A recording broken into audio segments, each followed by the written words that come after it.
Welcome top news today. President Trump pauses while speaking at the 2018 House and Senate Republican retreat in West Virginia.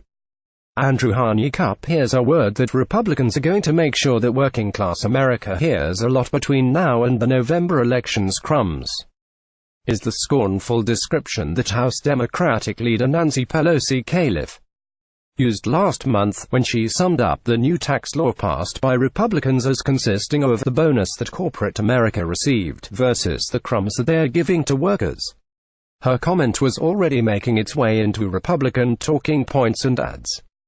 One launched this week by the American Action Network, a well-financed outside group aligned with House Speaker Paul D.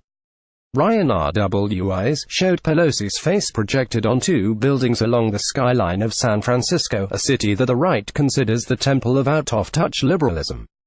On Thursday, President Trump went all in, comparing it to a memorable gaffe in 2016 by Democratic nominee Hillary Clinton, when she said that half of Trump's supporters belonged in a basket of deplorables.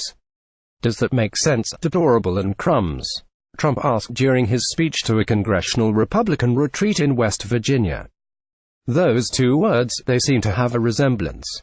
I hope it has the same meaning. But she called it crumbs when people are getting $2,000 and $3,000 and $1,000.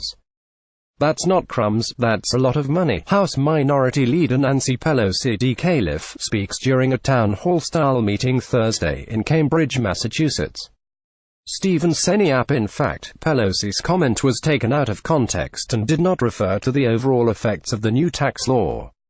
When she said it at a Jan. 11 news conference, it was as an answer to a reporter's question about a recent spate of announcements that corporations have made attributing employee bonuses and wage increases to the new law. Following Trump's riff, Pelosi spokesman Drew Hamill retorted, "What's deplorable is Republicans' desperate effort to hide the multi-billion-dollar corporate windfalls of the GOP tax scam behind a handful of meager, one-time bonuses." The casual dishonesty of taking Leader Pelosi's words out of context is nothing compared to the dishonesty of Republicans' sales pitch on the tax scam itself. The changes that Republicans made to the tax code tilt heavily in favor of the rich and vary widely according to individual circumstances and geography.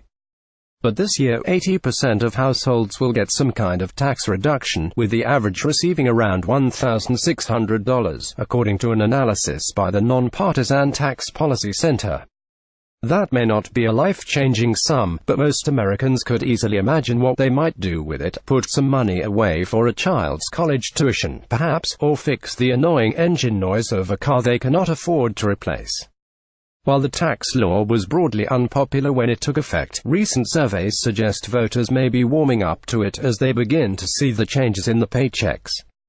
Most dramatic was a Monmouth University poll released Wednesday, which showed that support had risen to 44%, up from just 26% in mid-December, when lawmakers were getting ready to pass it.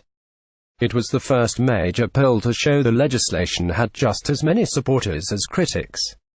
More worrisome a sign for Democrats in a year when they have high hopes of retaking the House is another number in the Monmouth poll: the generic question of whether voters would prefer a Democrat or a Republican to represent them.